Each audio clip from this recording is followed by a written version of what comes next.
I accidentally pressed the stop button, so we're gonna try this again. Here we go.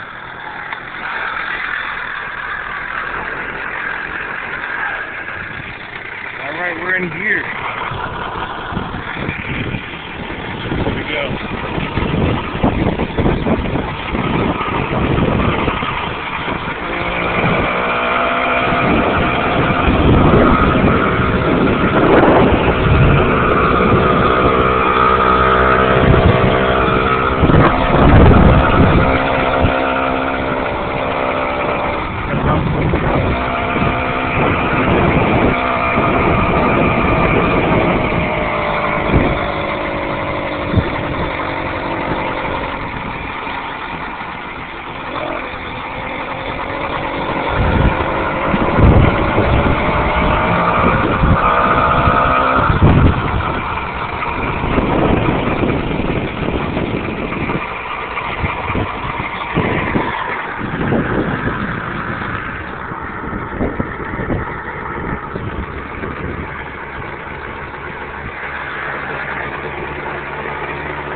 Alright, this is the bike here. It's a 80cc single cylinder, 2-stroke. I tuned the carbs so it would be perfect. So it's running really good now. It'll do 40 miles an hour pretty easily. It's geared down with a 36 tooth. It came with a, I think it was a 48 or something like that. But it's geared down more than another bike. This bike also comes with a, I got these two lights that add a little extra visibility to the road here. They could be taken off easily, and I also, when there's a lot of traffic, I use them as turn signals. I just turn one, and so I'm just turning here.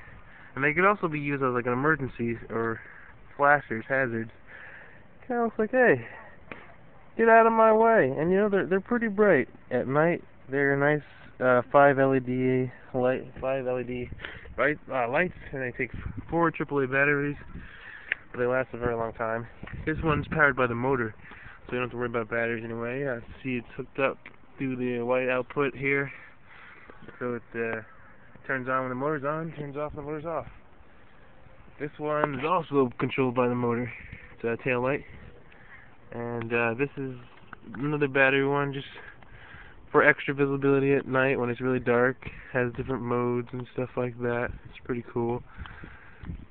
So, yeah, so you can really be seen with all the lights on at once. It's pretty bright. Here we go. We got a speedometer. Right now the cable in here got damaged. So I'm gonna go pick up another cable before it's sold. So. But it has about 782 miles on it. About right, the cable just broke yesterday. This is a GPS holder or a cell phone holder. Basically what you do is you can slide that out here. If you want to put a cell phone in, you can just close that up, turn it sideways, and you can fit whatever cell phone you want in there. It opens up nice and slowly. Whoop. Once I got jammed. It's generally pretty good, yeah. Well, I guess you have to open it up by hand. There you go. And you can put whatever you want in there. And for like something big like my GPS, I have to turn it sideways. So then I can put it in like that and make it nice and tight. And then you can also adjust it a little bit. So you can really actually just use it while you're driving. You know, a nice clear view. Here we got big thrown rear view mirrors here. So you can see behind us pretty well. And they're adjustable while you're driving. This is a electronic speedometer, which doesn't seem to be working too right because the speed's all jumpy, so I usually just rely on this one here. And 782 miles, you may say that's a lot, but really it's better because I've been every time there's a problem, I fix it and I make it stronger than it was before. So this bike is pretty solid right now. Here you got your basic classic horn there. One extra feature I put on here is obviously the bike rack is nice and secure. Put lots of stuff on there. And here we have an alarm system. You just press B to activate it. It's 5 seconds until it's set.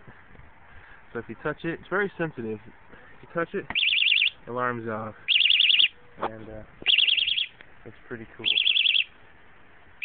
Touch it again, the alarm goes straight. So I'm going to put the code in here so it gets deactivated. Other than that, like I was saying, it's a 36-tooth sprocket, so it's faster than a normal motorized bike.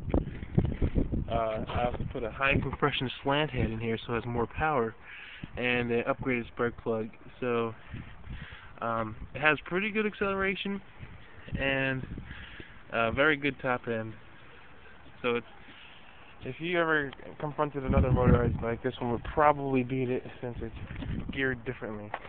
We got the high-end clutch here. It's an aftermarket, and it works really well. And I think I covered everything. Pretty easy to start, sets up right away, and everything should be working perfectly when I sell it. This is one last thing here that I put on there. Like I said, I make everything better than it was before. This is a wider rim. It's wider and stronger, has thicker spokes than the normal rim. The other rim was starting to bend, and when I put my brother on the pegs, I'm 315 pounds. My brother's 215 pounds. So that was a lot of weight on the back wheel. We went over a bump, back wheel warped. So I got a really strong back wheel here. And I still have these pegs, which are really good on both sides for passengers. And it'll carry my brother and I of over 400 pounds up this hill without much problem. It'll do like 20 miles an hour. And on a straightaway, we'll get up to 30, 35. And so I can carry passengers on here. And I don't have to worry about the wheel warping because it's pretty strong. So yeah, it's a good back wheel.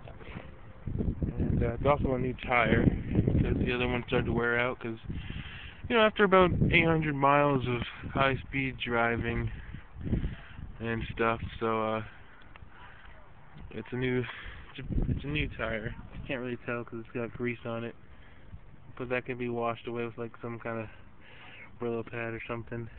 So, but good tread back there. It's sorry for snorting.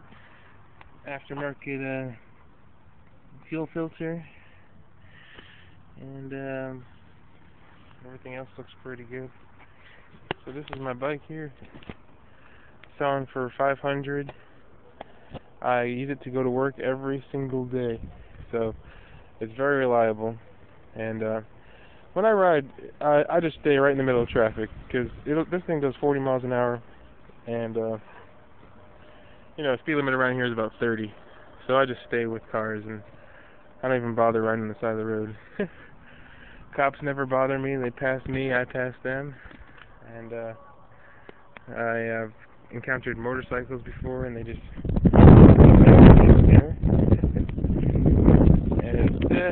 and it rolls very well. I took apart the back wheel and put fresh oil in the clutch, and so if you were to roll it, it rolls without a problem. And you could also pedal without any problems. So if you ran out of gas or anything, pedaling, easy. Although the bike is kind of heavy. And we got gas in there right now. Very fun bike. I don't want to have to sell it, but I'm going away to college. And I'm not going to be able to bring this with me because our dorm rooms don't have enough room. But if you have any problems with it after you buy it, which I doubt you will, because I built everything pretty solid, and anything that happened, I made it strong. Also, as you can see, it's rubber washers here and on the other side, so when the engine vibrates, you barely feel anything, which is great. So it's doesn't vibrate very much. And that's my bike.